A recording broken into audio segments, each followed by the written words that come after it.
In this video, I'll be replacing the transmission mount on a 1988 Porsche 944, as well as discussing some common issues with this repair. For the later 944 model years, from 1985.5 to 1991, the transaxle setup features a single mount consisting of some metal brackets and a rubber core. The mount suspends the transaxle case from above, where it's attached to a metal transmission carrier that runs the width of the underbody.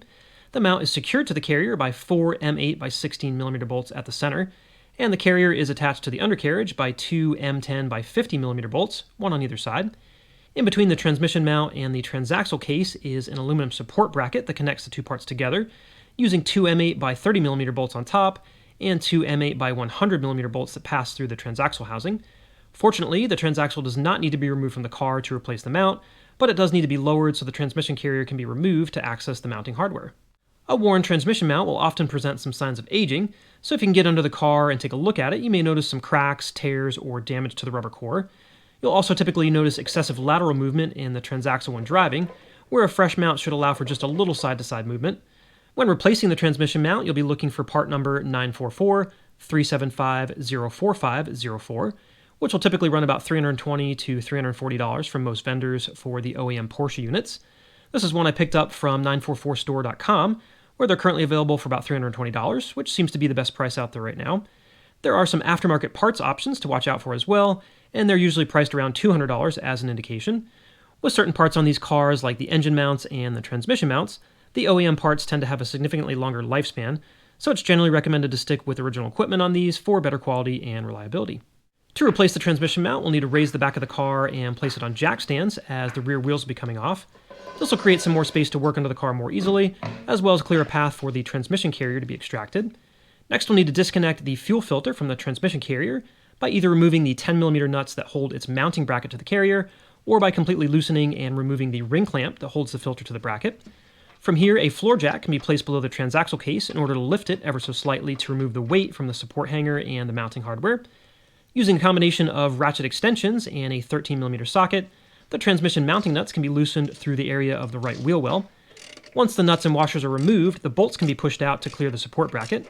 If you find the bolts aren't moving very easily, they can be tapped out from the right side using a long screwdriver or a long hex key and extension.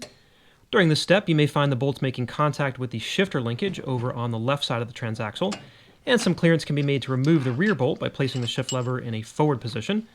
Once that bolt is free to mount, the shift lever can be moved into a backward position to make some space for the front bolt. And while you may not be able to fully remove this bolt, the transaxle case can be shifted slightly to the left to clear the mount. With this hardware out of the way, the transaxle can now be lowered. Once it reaches the point where it's being supported by the torque tube, raise it back up slightly so that undue stress isn't being put on the torque tube's aluminum flange or the mounting hardware. Next, we'll need to disconnect the lower rear shock mount on the right side of the suspension to create additional space to extract the transmission carrier. After supporting the trailing arm from below with a floor jack, the bolt can be removed using a 22mm socket. Once the bolt is removed, release the floor jack and let the trailing arm hang down as far as it will go. Finally, we can use a 17mm socket to remove the M10 bolt from each side of the transmission carrier. And now we can tilt the carrier down and slide it out and away from the car through the wheel well. With the transmission carrier removed from the car, we'll have easy access to the 4 mounting bolts on top, where again we'll use a 13mm wrench to install the new transmission mount. Once the old mount is removed, you'll notice some metal brackets on the sides of the mount. Not only do these secure the transmission mount to the carrier, they also act as stops that will catch the mount if the rubber core completely fails, so we'll need to move these over to the new transmission mount for installation. We'll also need to swap over the center support bracket from the old mount to the new mount by removing the 2 M8 bolts here.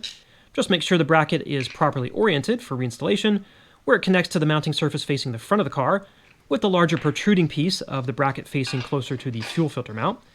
Once the parts are moved over and all the M8 hardware is tightened down to 23 Newton meters or 17 foot-pounds, the transmission carrier is ready to go back on the car.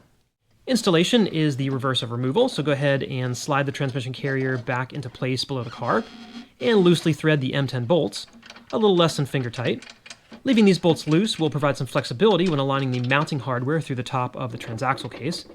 Next, we'll raise the transaxle back into place using the floor jack until it reaches the transmission mounting bracket, where minor adjustments can be made up or down for proper alignment of the bolt holes.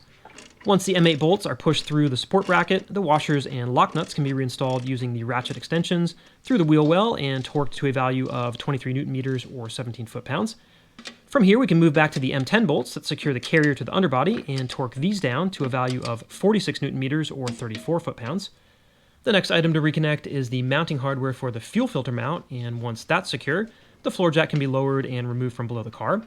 Before reinstalling the rear wheels, we need to raise the trailing arm back into alignment with the lower shock mount using a floor jack, and install the M14 bolt to a torque value of 123 newton meters or 91 foot-pounds. When reinstalling the rear wheels, the wheel nuts are torqued to 130 newton meters or 96 foot-pounds, and with the car back on the ground and the wheel nuts tightened up, you'll have successfully replaced the transmission mount on your Porsche 944.